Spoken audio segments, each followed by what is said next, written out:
Assalamualaikum and good greetings. So today I'll be watching a video by the channel Brides, titled Muslim couples open up about their marriages. Not sure what to expect. It seems from the thumbnail is interview towards Muslim couples. So anyway, let's watch.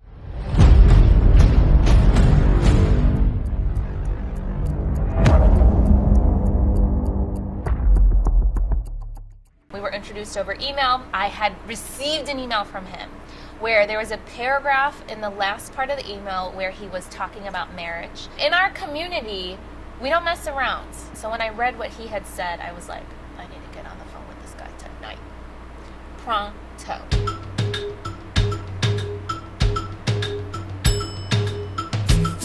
After seeing my friends in arranged marriages and seeing how great their marriages were, I was like, well, maybe I can give it a try too. So why not, right? Like, it's like dating. You give it a try. And Okay, interesting perspective. I did give it a try, and then it was great. We had great chemistry. We met on Facebook on this group. It's called like African African American Muslim Marriage Connection. Whenever I met guys, I immediately would be like, go talk to my dad first. At that point, I had talked to enough people that I understood that I need to talk to more than just the girl. I need to talk to her family to kind of get a feel for what's the dad like, what's the mom like, what's the home life like, what are their attitudes about different things, because that tells you a lot about who they are and where they come from. I remember one time we were talking and I was like, okay, I have to go pray. And then, so I went to pray and I came back. It felt like a few hours later. I was like, I have to go pray. And he was like, no, you prayed already. And I was like, no, that was a night prayer. And I was a morning prayer. It's 11. Wait, what? They were, I don't know what was that, but if you were in conversation or something from the night prayer until the morning prayer, you are staying overnight where, or chatting or something, I don't know.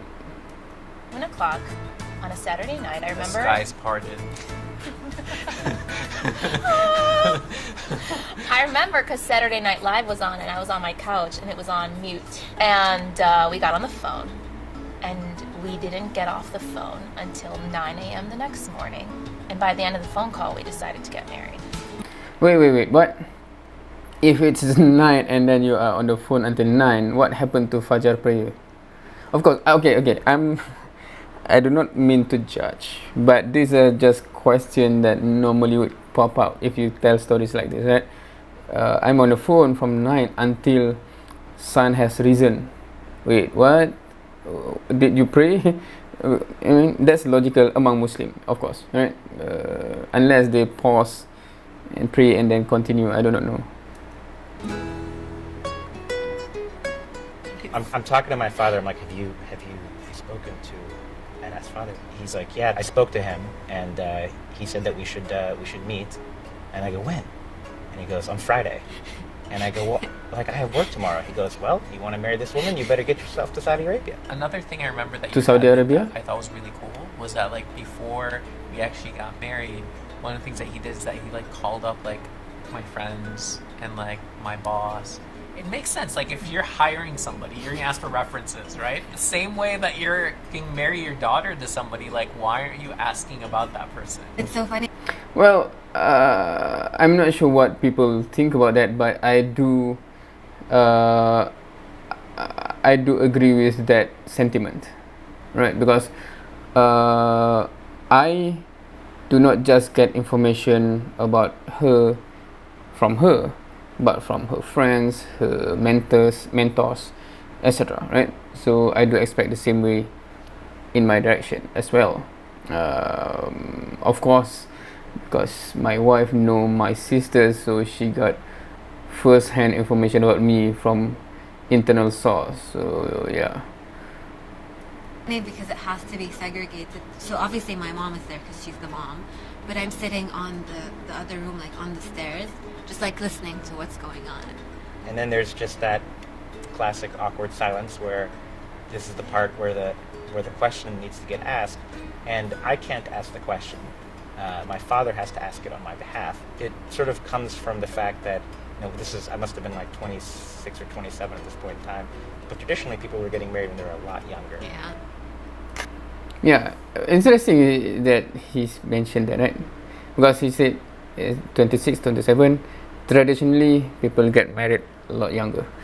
I got married at 25. I always tell my friends that I got married a bit late, but my friend says, why 25 is late? But I think just like what the guy said, right? Because we have the benchmark that normally people get married younger than 25. Well, for like our culture is like, if you got invited to somebody's wedding, it's like you have to invite them to your wedding. And we had like 700 plus people at our wedding, and she only wanted like 300. Like max 300. And my dad was like, yeah, we have 300. But our wedding was like hype. His dad was like, I might slip in like 400 more, you never know. And I just like gave up. I was like, all right, like, as long as it's fun, the music's good, the food is good, I really don't care. And I'm not a dancer, and I was dancing the whole Yeah. way. Yeah. Okay, that is from Indian background, I guess, dancing on a wedding, etc.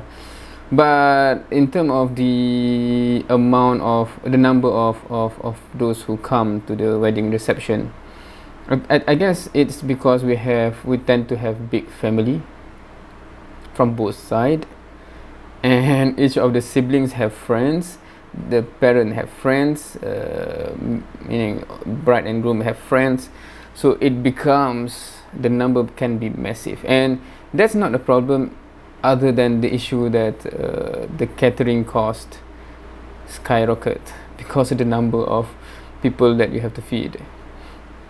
Of my mosque, my childhood mosque I grew up in, he pretty much married everybody in my family. Literally. We had a composition notebook leisure. We saw the names of all my family members, and it was really cool. Well, the thing is, I wear the hijab. And at our wedding, I wanted to be able to remove my hijab. And I can't do that in a mixed setting, but I can do that if women are in one hall and men are in another. And Ahmed was like, that's stupid. The reason that you get married and have a wedding is so you can be together on your wedding day. We talked about companionship and how there's a marriage of equals and we're doing all these things together and it's about us, but wrong. It's about her. Okay, I'm not sure what is the reason that she want to be able to remove her hijab.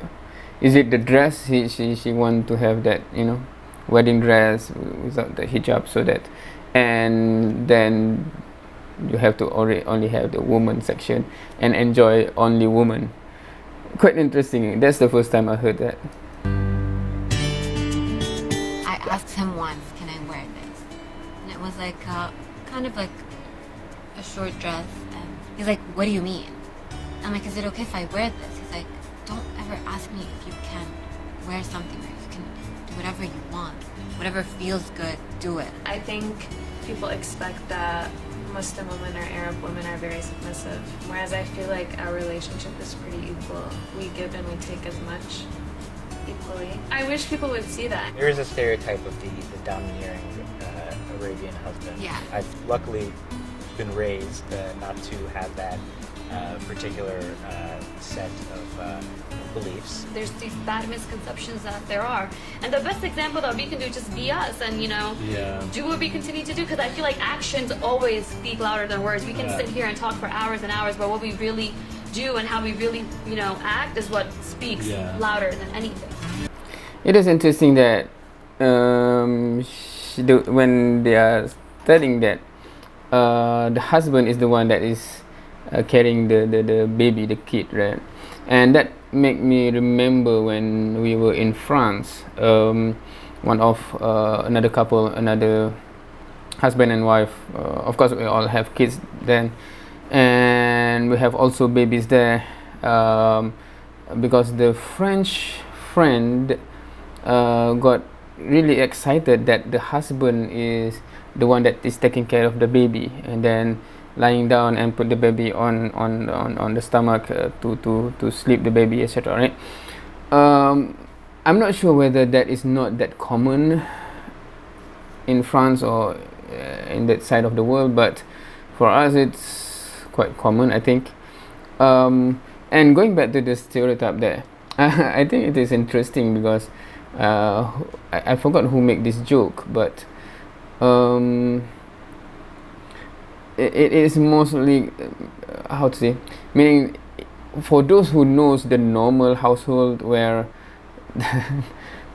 should I say this, meaning the wife is the more controlling, the boss of the house, and the husband is just, you know, but the stereotype is totally the opposite. Perhaps due to certain circumstances, I think it is because the perception of a woman wearing hijab, for example, is being forced by the husband. Maybe that is one factor that it seems, or people assume as such, or certain reputation from wherever. But anyway, interesting nevertheless. Where, well, these are just people telling about their own experiences and their own marriages, and of course I also have my own story, as do anyone else. Have I shared my story before? Not sure whether anyone would be interested though.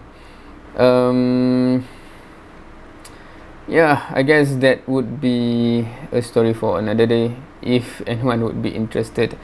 You know, there's a lot of things that I can say about my conception, my understanding of the best marriage, my own experiences, etc, etc, etc. But for now, I think that's it for today. I hope if you are married, have a blessed married life throughout thick and thin, people say, until the end. If you are not yet, inshallah, hopefully Allah will grant you the best of partner in this life and hereafter, inshallah. That's what we hope for, right? That's what we aim for. And I think because this picture actually remind me of the earlier part of the video when she mentioned about fixed, arranged marriage, arranged marriage. So that's another topic as well that I think is quite interesting, when some people assume it is in a certain way, that when, if you ask me or anyone else that goes through similar process, it's totally different than people expect it to be. So that is also an interesting topic for those who are interested. But anyway, for now, thank you for watching. See you next time.